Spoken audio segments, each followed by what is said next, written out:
ఇంకంతే. Okay sir, YSRCP ముఖ్య నేతలు అరెస్టులు అయిపోతున్నారు. ఇదిగో అరెస్టు, అదిగో అరెస్టు, సిఐడి వస్తున్నది, సిబిఐ వస్తున్నదని ముందస్తు బెయిల్కి కూడా వాళ్ళు ప్రయత్నాలు చేసుకుంటున్నారు. అయితే హైకోర్టు వైసీపీ కొంతమంది నేతలకి ఊరటివ్వడం, లేళ్ళ అప్పరెడ్డి అవనియండి, రఘురామ అవనియండి, లేకపోతే ఆర్కే అవనియండి, సజ్జల అవనియండి, అవినాష్ అవనియండి, వీళ్ళందరికీ కూడా 16 వరకు కూడా వాళ్ళని అరెస్టులు చేయొద్దు అని. నిజమే. ఒకటేమో చట్టపరంగా ముందస్తు బెయిల్ కోరే హక్కు ఉంటుంది. మేము ఎవరిని వదిలిపెట్టాం, వేటాడతాము, వేట మొదలైంది, ఇలాంటి శీర్షికలన్నీ మనకు కనిపిస్తున్నాయి కదా. బిగుస్తున్న ఉచ్చు అయిపోయింది, ఇంకా ఇంతటితో కథం, ఇట్లాంటివి వస్తున్నాయి. కాబట్టి సహజంగా రాజకీయ నాయకులు, అందులో సందేహాలు లేకపోతే కేసులు ఆరోపణలు ఉన్నవాళ్ళు జాగ్రత్త పడతారు.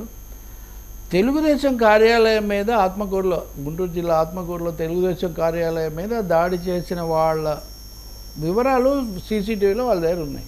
వాటి ఆధారంగా వాళ్ళు ఇప్పుడు కేసు పెడుతున్నారు. మీరు వీటితో పాటు కలపగలిగింది జోగి రమేష్ చంద్రబాబు ఇంటి దగ్గరికి వెళ్ళి చేసిన అప్పటి వీడియో కూడా ఒకటి సర్క్యులేట్ చేస్తున్నారు.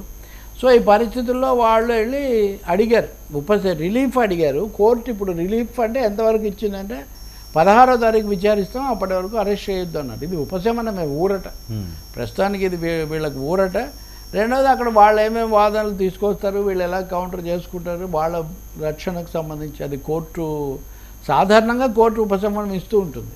బెయిల్ ఈజ్ ద రూల్ అంటారు కదా, జైల్ ఈజ్ అన్ ఎక్సెప్షన్ అని. ఇప్పటికిప్పుడు చేస్తారా లేదా అది కోర్టు తీసుకునే స్టాండ్ మీద ఉంటుంది.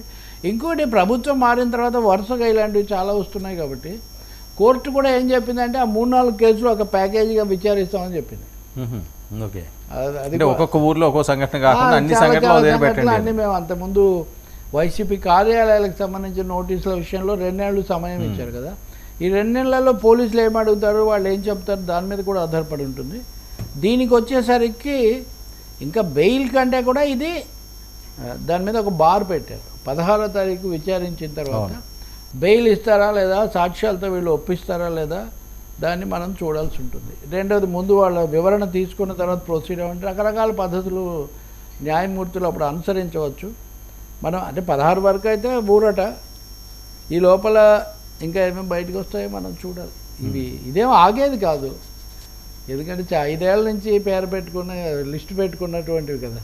కాబట్టి రెడ్ బుక్ ఓకే, అంతకంటే కూడా చాలా విస్తృతమైన ప్రభుత్వ అధికారాలు ఇవన్నీ ఉన్నాయి. కాబట్టి రెడ్ బుక్ అనేది ఓకే, అది ఎలాగో ఉంటుంది, ఓవర్ రైడింగ్గా అన్నీ దాంట్లో ఉంటాయని కూడా చెప్పలేము. కొన్ని కీలకమైనవి మరి ఇట్లాంటివన్నీ ఏదో చెప్పాడు ఆయన, అది లోకేష్ బుక్ పాపం. దాన్ని సార్, ఐఏఎస్లకి చంద్రబాబు నాయుడు గారు చుక్కలు చూపిస్తున్నారు. ఇది పెద్ద ఎత్తున